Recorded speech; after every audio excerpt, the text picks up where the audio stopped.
नमस्कार मित्रों। आज वीरवार को मैं अपनी 77वीं लघु कहानी वो तो कल की बात थी लेकर उपस्थित हो रही हूँ। कभी जिंदगी अधूरी नहीं रहती। कोई एक निश्चित जगह होती है जहाँ आकर जिंदगी पूरी हो जाती है। लुटने लुटाने के लिए किसी के पास कुछ भी नहीं है देखा जाए तो, पर लूटने वाले के लिए बहुत कुछ मिल जाता है। आज मेरी नई कहानी एक अबला के ऊपर आधारित है जिसका 7 साल 8 साल की उम्र में बलात्कार हो चुका, परंतु उसने कैसे अपनी जिंदगी में एक मुकाम खड़ा किया, इस पर आधारित है। उसकी महत्वाकांक्षाएं, उसका हुनर, उसकी अक्लमंदी, उसकी मेहनत, मैंने सब कुछ एक कहानी में पिरो दिया है। तो चलिए सुनते हैं अपनी 77वीं लघु कहानी वो कल की बात थी। बेचारगी का भाव लेकर सारी जिंदगी तो जिया नहीं जा सकता ना। जो हुआ उसमें शिवानी का कोई कसूर भी नहीं था। 8 साल की उम्र से बेचारी सुनते सुनते उसके भी कान पक गए। आज 15 साल की हो गई, पर जहाँ निकलती सब बेचारी को देखो जैसे आने वाली आवाजों को नजरअंदाज करना भी मुश्किल होने लगा था। अब आज से 7 साल पहले जो उसके साथ हुआ वो कम भयावह नहीं था, पर उससे ज्यादा बेचारी सुनना भयावह था। कुछ साल तो बेअक्ली में बीत गए, पर अब तो सब समझ में आने लगा था।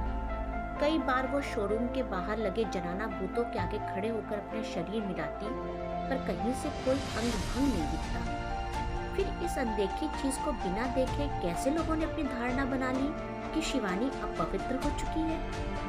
हल्का हल्का सा याद आता है वो गुजरे जमाने का दर्द, वो माँ पापा का चीत्कार करना, कैसे दरवाजे पर भीड़ की भीड़ आना, सहमी आंखों से सबको टुकुर टुकुर देखना और चेकअप के नाम पर डॉक्टर का एक बार पुनः दर्द देना। कैसे बचपना गुजरा, याद करे तो रूह कांप जाए।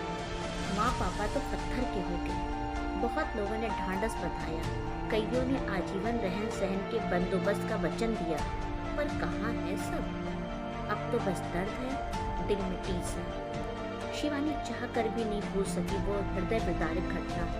आश्चर्य तो यह है कि इतने जुल्म के बावजूद वो बची कैसे।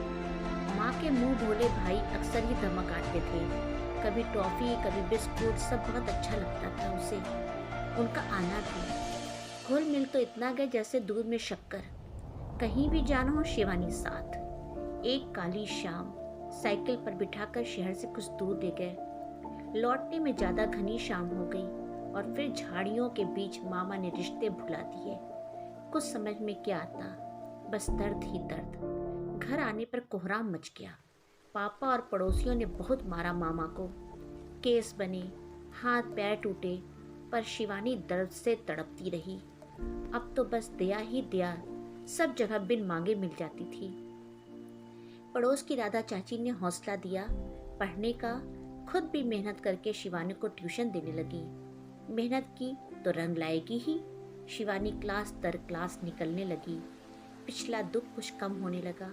माँ बाप को भी आशा की किरण दिखने लगी। राधा चाची भी कई बार समझाती थी, चिंता मत करो, बिटिया को इतना सबल बनाऊंगी कि कोई आंख उठाकर देखने की हिम्मत भी नहीं करेगा। अच्छे अंक आने से स्कूल की वाहवाही झोली में जाने लगी।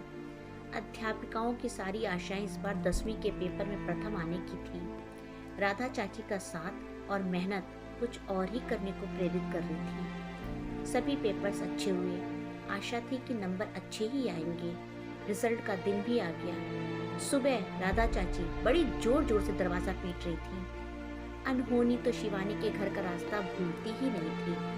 आशा थी कि इस बार भी अनहोनी ने दस्तक दे दी। दरवाजा खुलते के साथ ही राधा चाची सीधे टीवी खोलने पहुंच गई और बड़ी जोर शोर से एंकर राज्य में प्रथम आने वाले छात्र छात्राओं का नाम ले रही थी। ललितपुर उत्तर प्रदेश से 100% अंक लेकर पूरे राज्य में टॉप करने वाली कन्या इंटर कॉलेज की छात्रा शिवानी मोहपात्रा ने जिले का नाम रोशन कर दिया है। माँ बाप आज भी मेरे साथ जोर जोर से रोने लगे।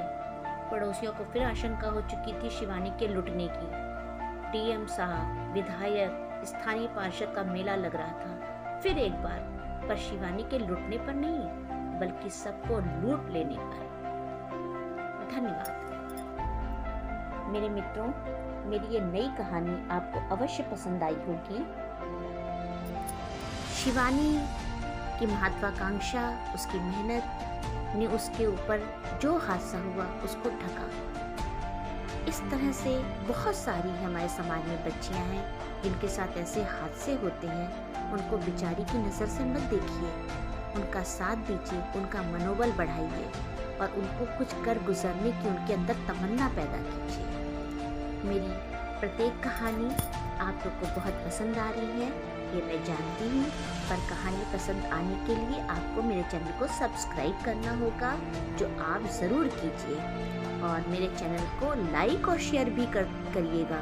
मेरी प्रत्येक कहानियों को सुनिए, लाइक और शेयर कीजिए, क्योंकि अब तक लघु कहानियों की श्रृंखला में 77 कहानियाँ कहानी सुपर जंक्शन पर आ चुकी हैं। मेरे चैनल को खोलिए, उसकी प्लेलिस्ट देखिए, उस प्लेलिस्ट में आपको सभी कहानियाँ मिल जाएंगी। आप कोई भी कहानी सुनिए और मुझे उसके कमेंट बॉक्स में अपने कमेंट्स जरूर दिया कीजिए। धन्यवाद मित्रों। आज छठ पर्व है, इसकी आप सभी को बहुत बहुत